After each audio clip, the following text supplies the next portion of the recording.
Okay guys, हमने last lecture में transfer function पे डील कर लिया था। हम फेमिलियर हो गए थे कि ट्रांसफर फंक्शन कैसे निकालते हैं और इनकी इक्वेशन कैसे दिखती है, पॉजिटिव फीडबैक पे कैसे दिखती है और नेगेटिव फीडबैक पे कैसे दिखती है। इन सब चीज़ों से हम फेमिलियर हो चुके हैं। ठीक है, तब भी पिछले लेक्चर का एक छोटा सा रिवीजन करते हुए क्या आप मुझे ये बता सकते हैं कि ये इक्वेशन ट्रांसफर फंक्शन की इक्वेशन लिखी हुई है? हाँ। प्लस कब होगा? जब नेगेटिव फीडबैक होगा, और माइनस कब होगा? जब पॉजिटिव फीडबैक होगा इस इक्वेशन के अंदर। ठीक है, यहाँ पर एक नया टर्म इंट्रोड्यूस कर रहा हूँ मैं, characteristic equations. What are characteristic equations? Okay, characteristic equations के बारे में मैं बताऊँ कि जो ट्रांसफर फंक्शन का डिनोमिनेटर वाला पार्ट है, ये डिनोमिनेटर वाला पार्ट है, ऊपर वाला न्यूमरेटर, नीचे वाला डिनोमिनेटर। डिनोमिनेटर वाले पार्ट है, इसको इक्वल्स टू जीरो करेंगे तो हमको एक कैरेक्टरिस्टिक इक्वेशन मिलती है। अब इसका फिजिकल सिग्निफिकेंस और क्या होता है, ये किस लिए यूज़ करते हैं कैरेक्टरिस्टिक इक्वेशंस को, हम अभी डील नहीं करने वाले। हम जब नेक्स्ट यूनिट पढ़ेंगे time domain analysis, frequency domain analysis, उसमें हम देखेंगे कैरेक्टरिस्टिक इक्वेशंस की बेसिक कितना इंपॉर्टेंट है कैरेक्टरिस्टिक इक्वेशन हमारे लिए। बस हमें ट्रांसफर फंक्शन हमने पढ़े है तो हमें पता होना चाहिए कि कैरेक्टरिस्टिक इक्वेशंस क्या होती हैं। ठीक है, तो हमारे पास कैरेक्टरिस्टिक इक्वेशन, अगर डिनोमिनेटर पार्ट को मैंने इक्वल्स टू जीरो किया तो हो जाएगा 1 plus GSHS equals to zero. Okay, ठीक है, तो देखिए हमारा कैरेक्टरिस्टिक इक्वेशन हो गया। ठीक, कैरेक्टरिस्टिक इक्वेशन के बाद एक नया कॉन्सेप्ट जनरेट होता है। ट्रांसफर फंक्शन का ही डील कर रहे हैं हम ट्रांसफर फंक्शन से ही डील कर रहे हैं, तो एक नया कॉन्सेप्ट आता है जीरोस और पोल्स का। किसकी बात हो रही है? जीरोस का एंड पोल्स का। दो कॉन्सेप्ट हमारे पास आते हैं। ठीक है, अब क्या होते हैं जीरोस, क्या होते हैं पोल्स, फिर मैं वही बोलूँगा। अब जब फ्रीक्वेंसी डोमेन्स एनालिसिस और या टाइम डोमेन एनालिसिस करोगे तो इसमें जानोगे, लेकिन अभी के लिए इतना जान लो कि जीरोस एंड पोल्स क्या होते हैं। बेसिकली स्टेबिलिटी डिफाइन करने के लिए होते हैं। जनरली हम इसका यूज़ किस लिए करते हैं? स्टेबिलिटी डिफाइन करने के, कितना स्टेबल है हमारा सिस्टम। जिसका ट्रांसफर फंक्शन जितना बेहतरीन होगा, मतलब जितना ज़्यादा उसका मतलब कंडीशंस पढ़ेंगे हम, ट्रांसफर फंक्शन से देख सकते हैं, हम बता सकते हैं कि कितने जीरोस हैं, कितने पोल्स हैं, और उसी से डिटरमाइन कर सकते हैं कि कितने स्टेबल है वो सिस्टम। ठीक है, तो ये बेसिक यूज़ था कि हमने क्यों जीरोस और पोल्स इंट्रोड्यूस किया अपने कॉन्सेप्ट पे। ठीक है, तो कोई भी ट्रांसफर फंक्शन, लेटर से एग्जाम्पल के तौर पर मैं एक ट्रांसफर फंक्शन आपके लिए लिख रहा हूँ। ये मैंने लिखा S-1 S+2 upon S5+5 upon S+6, ऐसा कुछ दिखता है एस के फॉर्म में, है ना। ट्रांसफर फंक्शन एस डोमेन में होता है हमेशा। ठीक है, तो ऊपर वाला पार्ट क्या है? न्यूमरेटर है, और नीचे वाला पार्ट क्या है? डिनोमिनेटर है। तो मैं साफ सफाई कर देता हूँ आपके लिए। तो एक जनरल इक्वेशन, कोई भी एक जनरल इक्वेशन में बात कर सकता हूँ कि कोई भी हमारा ट्रांसफर फंक्शन इस फॉर्म में जरूर दिखता होगा, न्यूमरेटर अपॉन डिनोमिनेटर के फॉर्म। इफ, क्या बोला मैंने?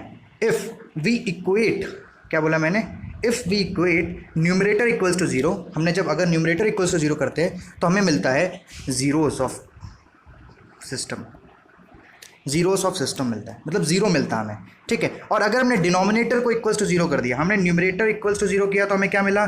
जीरोस मिला, जीरोस मिला। और अगर हमने डिनोमिनेटर इक्वल्स टू जीरो किया तो हमें क्या मिलेगा? पोल्स मिलेगा।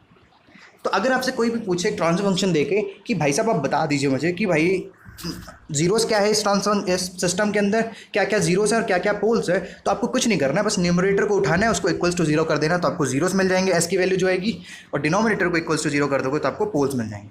ठीक है, नहीं समझ में आया तो एग्जाम्पल्स देखते हैं। ये हमारे पास एक ट्रांसफर फंक्शन दे रखा हुआ है, अच्छा सा ट्रांसफर फंक्शन दे रखा है। अब कुछ लोग आर्ग्यूमेंट करेंगे, यार ट्रांसफर फंक्शन तो आप हमेशा ऐसे लिखते थे। नहीं यार, मैं ट्रांसफर फंक्शन को एक्स ऑफ एस भी लिख सकता हूँ। कोई डिटरमाइन, मतलब वो प्री डिफाइंड चीज़ नहीं है ये कि हम एच ऑफ एस से लिखें या टी ऑफ एस से लिखें, किसी भी चीज़ से लिख सकते हैं। ठीक है, ओके, तो ये कंफ्यूज नहीं होना है। यहाँ पर पहले से कंसीडर कर बता रखा है कि ये ट्रांसफर फंक्शन है, तो एच ऑफ एस क्या है? ट्रांसफर फंक्शन है।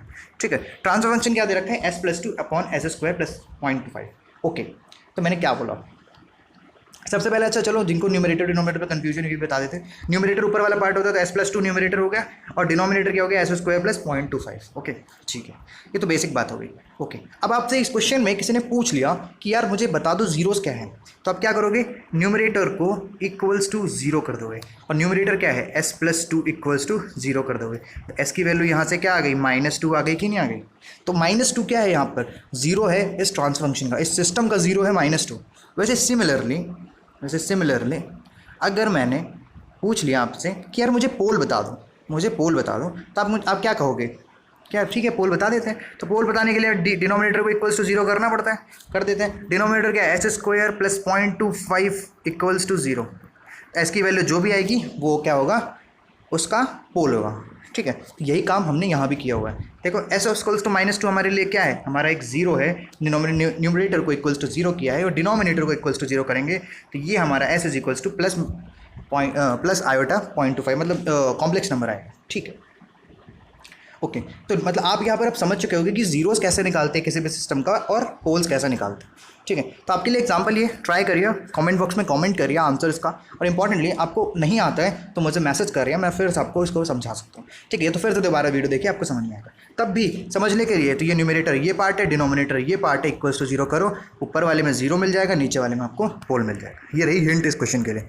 ठीक है, अब क्या आपको एक बात पता है, जब आपने 11th क्लास में कॉम्प्लेक्स नंबर पढ़ा होगा तो आपने एक पता होगा कि कॉम्प्लेक्स जो रूट्स होते हैं, है ना, किसी भी कॉम्प्लेक्स रूट्स कॉन्जुगेट में एग्जिस्ट करते हैं। मतलब अगर एक प्लस आयोटा है तो दूसरा माइनस आयोटा जरूर होगा, और अगर एक -5 आयोटा है तो दूसरा +5 आयोटा जरूर होगा, तो ये कॉन्जुगेट पेयर्स हैं। ठीक है, तो इसका थोड़ा फिजिकल ग्राफिकल इंटरफेरेंस देख लेते हैं हम, किसका, पोल्स और जीरो डायग्राम। इसको हम बोलते हैं pole zero diagram, pole zero diagram.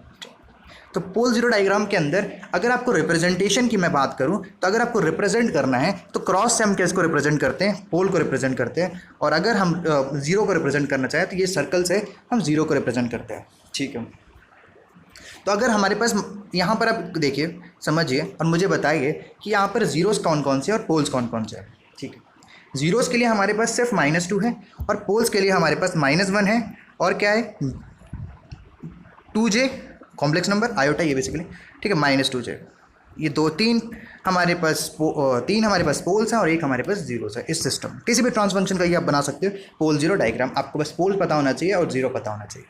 ठीक है, this is all about the pole zero and this is the basic simplified explanation. इससे ज़्यादा सिंप्लीफाइड एक्सप्लेनेशन नहीं हो सकता इस चीज़ का। और इंपॉर्टेंटली ये चीज़ अभी नहीं काम आएगी, आपको काम कब आएगी, जब आप डोमेन एनालिसिस में पहुंचोगे, frequency domain, time domain, state space domain analysis में, तो वहाँ पर बहुत हेल्पफुल होगी अगर ये कॉन्सेप्ट्स आपके क्लियर होंगे। ठीक है, चलो मिलते हैं फिर नेक्स्ट लेक्चर में।